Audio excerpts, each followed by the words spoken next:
Grabatzen ari garen unean, gaueko 11:41 igaro diren honetan, Agirrek eta Ugartemendiak, Senar eta Eskirozen aurka Iruñeko Labrit pilotalekuan jokatu duten, Binakako beserie txapelketako, Ligaxkako 10. jardunaldiko bigarren norgehiagokaren analisia egingo dugu. Favorito ziren Senar eta Eskiroz eta ez dute hutsik egin 22 eta 19 irabazi ostean gogoratuko dugu, batetik Agirrek eta Ugartemendiak lehengo astean galdu egin zutela kasu honetan Zubizarreta eta Morga Etxebarriaren aurka, aldiz Senarrek eta Eskirozek irabazi egin zieten Larrazabal eta Salaberriri honen bestez, bibikoteak sailkapenak ere alaxe dio, lider dira Senar eta Eskiroz, azken postuan daude Agirre eta Ugartemendia, eta dinamika oso ezberdinetan iritsi dira gaurko norgehiagoka honetara. Partida hasieratik ikusi da Asier Agirre gaur jokatzeko zegoela. Aurrean jokoa asko nahasten saiatu da, horretarako gaitasuna badu Iruñeko Arrotxapeako aurrelariak eta gaurkoan hori erakutsi du, ez? Hasieratik nola Senar nahasten saiatu den, Ormabikoaren bitartez efektuarekin, txokoan moztuz, baina atzean Gorka Ugartemendia bat ere konfiantzari gabe ikusi du. Egia da partidaren lehen zatian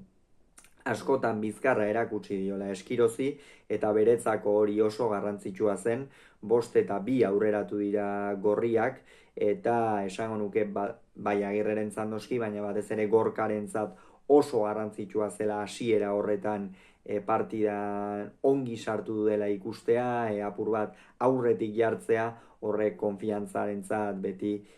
gauza onak ekartzen baititu. Baina tantoak aurrera joan diren enean Ugartemendia pilota asko galtzen hasi da, eta hartu duten abantaila hori apur bat zapuztu egin zaie, eta 12 eta 11 iritsi dira, bat ere distirarik erakutsi gabe Senar eta Eskiroz lehen etenaldi horretara. Etzen bat ere albiste ona Agirre eta Ugartemendiarentzat, esan dugun bezala bat ere distirari gabe aritu dira, Eskiroz atzean egoki, baina ezin nagusituz, aurrean Beñat Senar taktikoki partidaren irakurketa okerra eginda ikusi dugu, eta horregatik ez dira bat ere ongi aritu, baina Ugartemendiaren opariek eta Senarrek egindako tanto batzuek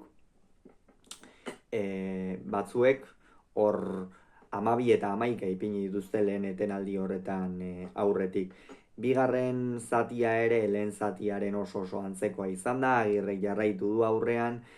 partidaren aginte makila hartuz, ezker gantxoaren bitartez asko nahastuz, eta Senarrek ere irakurketa okerra egiten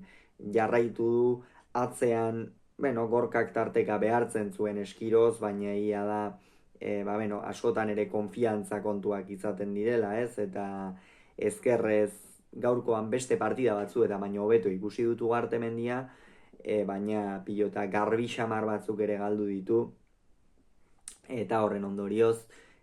bigarren etenaldi horretara 18 eta 16ko emaitzarekin iritsi dira. Hor eutsi beharra zeukaten bai edo bai Agirrek eta Ugartemendiak eutsi diote, Asierrek ez du jaitsi bere maila, ez da burumakur geratu, ez baita erraza ez lana egin, eta hor garaipena hurbil ikusten duzu, baina aurkariak ere hurbil daude, eta ez da erraza hori kudeatzen, eta gero 21 eta 19 ipini dira, eta azken pilota hori jada Gorka Ugartemendiak galdu du, eta ondorioz Senarrek eta Eskirozek lider jarraituko dute 9 punturekin, Agirrek eta Ugartemendiak azken postuan jada aukera matematikorik gabe, ia esango dugu, ez baldin bada aukera matematikorik gabe, txapelketatik kanpo geratu dira. Ez dakit Ugartemendiaren eskuin hori nola izango den, askotan heldu egin dio, gaurko partidan zehar gogoratuko dugu txapelketa hasieran ere eskuetatik arazo batzuk izan zituela, eta partida batzuk galdu egin zituela, ea ez den ezer, eta hurrengo jardunaldiak jokatu, eta txapelketari amaiera duin bat behintzat ematerik badaukaten Agirrek eta Ugartemendiak. hause beraz, esan beharrekoa, hurrengoan gehiago izango duzue, bitartean ongi izan, agur.